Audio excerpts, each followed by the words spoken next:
नमस्कार, मेरा नाम है आशीष तिवारी और आप देख रहे हैं खबर उत्तराखंड। उत्तराखंड की सियासत में इन दिनों ऊधम सिंह नगर खासा चर्चाओं में है और इसी ऊधम सिंह नगर के एक विधायक हैं अरविंद पांडे।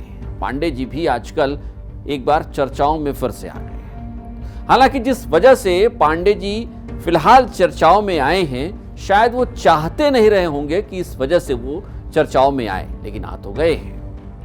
सवाल और चर्चा आज इसी पर होगी कि पांडे जी कहीं फंस तो नहीं गए हैं। वैसे अरविंद पांडे एक क्रांतिकारी विधायक के तौर पर देखे जा रहे हैं। लंबे समय तक कैबिनेट मंत्री रहे, लेकिन जैसा कि आमतौर पर होता है, सत्ता का चरित्र कब बदल जाए ये कोई समझ नहीं सकता है। सत्ता के शीर्ष पर बैठे चेहरे जैसे ही बदले, पांडे जी की कैबिनेट की कुर्सी चली गई।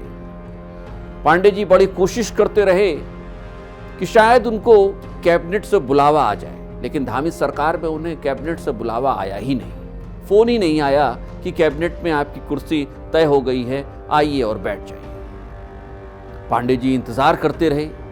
इंतजार धीरे धीरे लंबा होता गया और फिर धीरे धीरे इस इंतजार ने उनके धैर्य की परीक्षा लेनी शुरू कर दी। अब धैर्य भी टूटने लगा तो पांडे जी परेशान हो गए। लेकिन एक तरफ उनका जवाब देता धैर्य था और दूसरी तरफ पार्टी की लाइन थी, पार्टी का फोरम था, पार्टी की अपनी मर्यादाएं थी और अपना राजनीतिक जीवन तो था ही।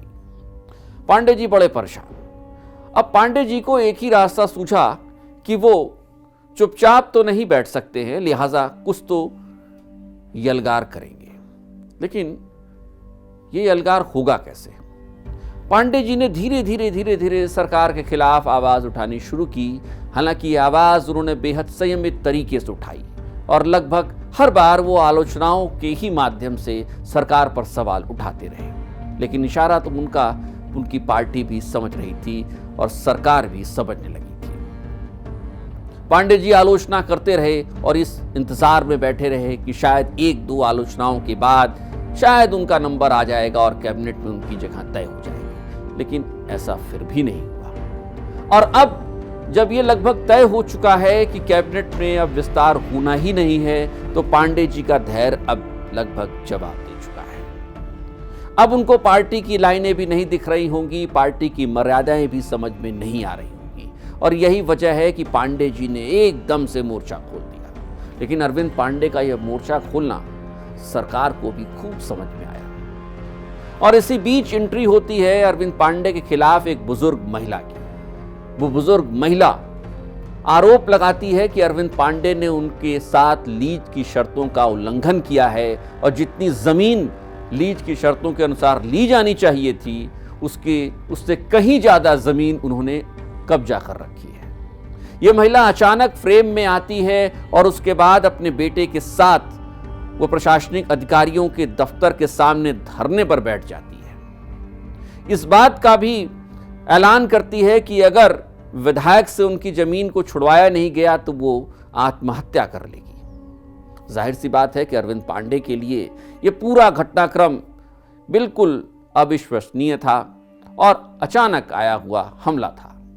अरविंद पांडे अब हालांकि इस बात की गवाही देते फिर रहे हैं कि उन्होंने किसी की जमीन कब्जा नहीं की है और यहां तक उन्होंने प्रशासनिक अधिकारियों से कहा है कि अगर कब्जा की है तो आप छुड़वा लीजिए, मुझे कोई दिक्कत नहीं है, जांच करा लीजिए। लेकिन अरविंद पांडे साहब शायद आलोचनाओं के उस दौर में, जब आप लगातार आलोचनाएं कर रहे थे, उसी दौरान इस बुजुर्ग महिला का ये हमला, ये आरोप आपको परेशान तो कर ही गया है। पांडे जी का धैर्य तो जवाब दे ही चुका था।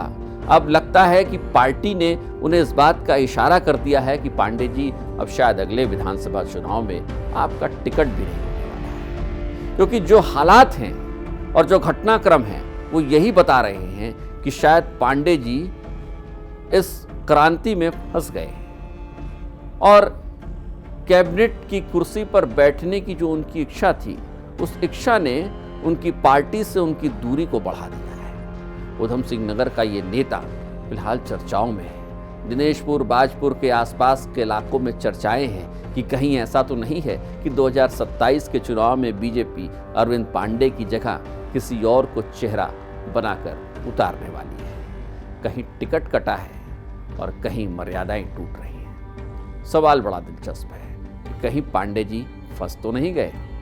कमेंट करके हमें जरूर बताइएगा। कमेंट बॉक्स आपके लिए है। और आज के इस शो में चलते चलते आपसे गुजारिश कि अगर अब तक आपने चैनल को सब्सक्राइब नहीं किया है तो चैनल को सब्सक्राइब करना और बेल आइकन दबाना बिल्कुल न भूलें।